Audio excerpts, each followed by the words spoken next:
Established in 1984, the Motion Analysis Center at Shriners Hospital for Children, Portland, is a wonderful addition to the comprehensive care provided at the hospital. The Motion Analysis Center offers a critical component of care by performing clinical motion analysis, which ultimately provides insight into patients' movement abnormalities and helps inform treatment planning and outcome evaluation. And here today to go into detail as to how the data gathered in the Motion Analysis Center directs patient care is Dr. Ellen Rainey.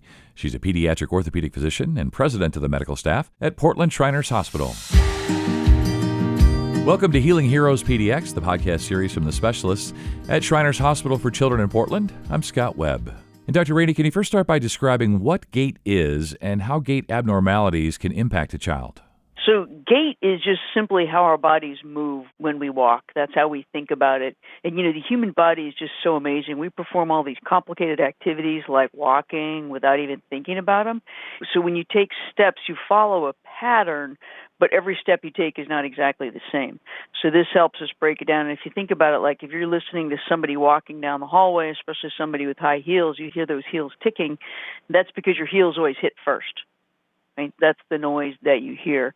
Another part of gait is that like your feet generally point in front of you or more or less in front of you when you're walking. So if you have something like a limp, then the gait analysis can help us understand, what happens to the rest of your body if we understand that your ankle is weak. Or a common way to think about it is, if you have ski boots on, they hold your ankles up a little bit, so you're in a better position to go down the hill. But then when you walk in them, you have to walk with your knees bent. Right? So that's kind of thinking about what's happening below controls what's happening above and vice versa. Yeah, I think you're so right. A lot of what we do, we just sort of take for granted. We don't think about. Our body just kind of does it. But when you really think about it and you do analyze it the way you do, it's pretty interesting. And is assessing a patient's gait standard for treating orthopedic conditions? And how long has this form of assessment been utilized? It's very standard in anything that we're looking at that involves the way you walk. I mean, obviously, if you had like a hand problem, we wouldn't have to worry about your gait analysis. But an awful lot of what we do involves looking at how we walk, and especially if you're doing any scientific research or something and we want to know for sure, are we making people better? The gait analysis is very important, and it also helps us tease out exactly what's going on. And the study of this really took off in the 1950s when there was the time of polio. And one of the things that I think is kind of cool is that one of the pioneers, one of the big leaders in this was actually also one of the first women to become an orthopedic surgeon. It's been a male-dominated field. So this surgeon, Jackie Perry, was really famous and really brought the field along, and she was actually a physical therapist before she became a doctor, because when she was finishing school, it wasn't even an option for her to go to medical school. What kinds of conditions or disorders necessitate gait analysis, and at what point during the cycle of care do you recommend this type of evaluation?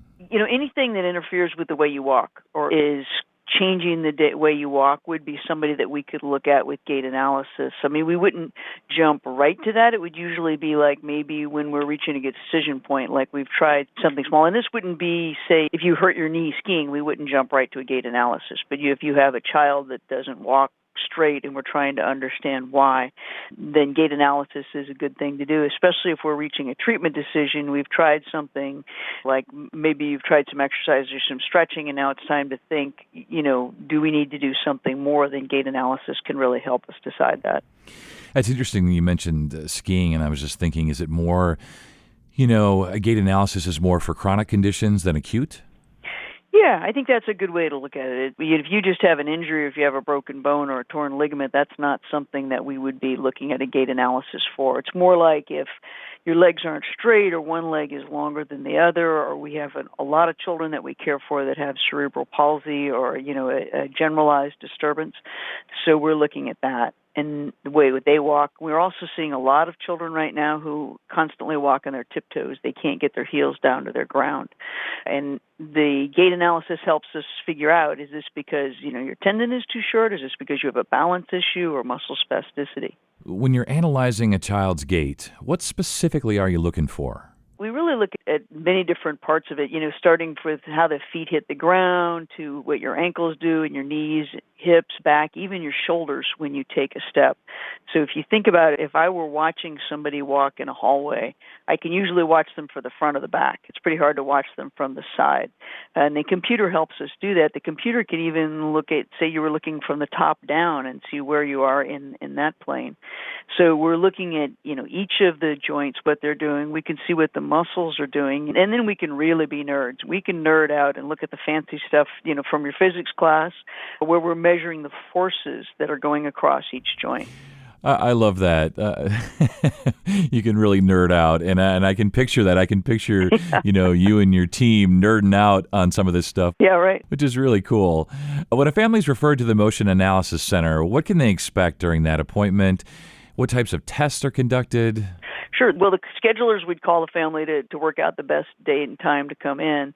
It does take a couple hours, so we generally don't do this for kids who are less than, say, 5 years of age or aren't going to be able to cooperate with walking back and forth several times.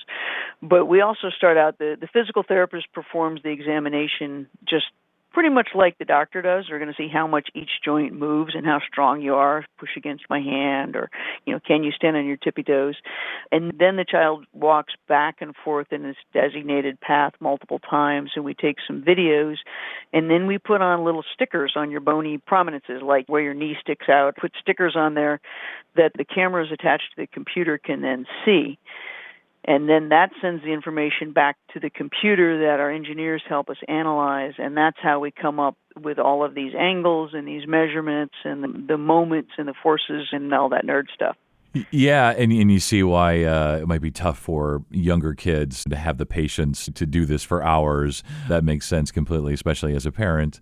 So if I've brought my daughter in, let's just say she was a patient and she's completed the gait analysis, what happens next? How are those results used to help inform whatever the treatment options might be?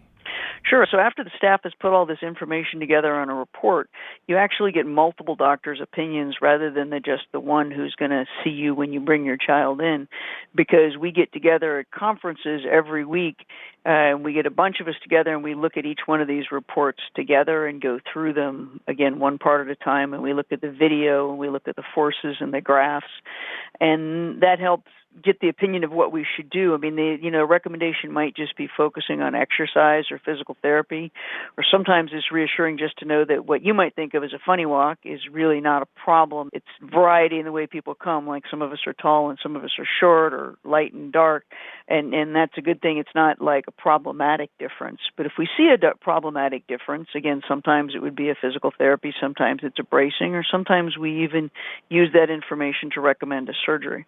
I guess what we're after here with the gait analysis is really, when does it just become the unique way that you walk versus a problem, right? Right. We have a range within most people will walk. So most people would have to, in order to clear your foot, you're going to have to bend your knee 60 degrees.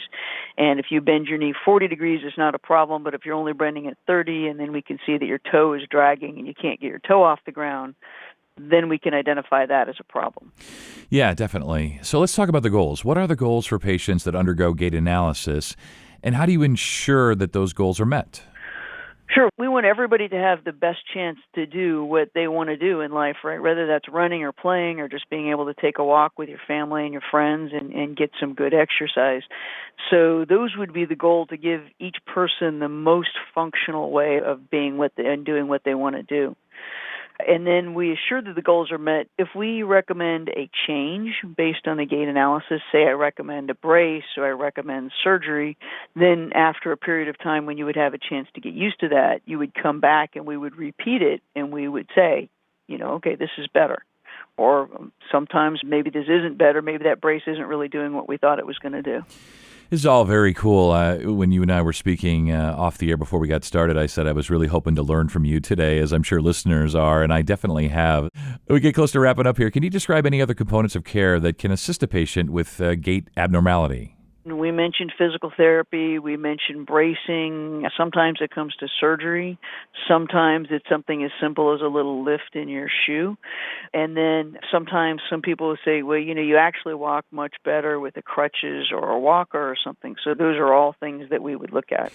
Well, Doctor, this has been really educational and really fun. You have a great way about you, and I love to hear you nerding out over this stuff, and just great to know that you're there at Shriners helping people, helping patients, helping kids.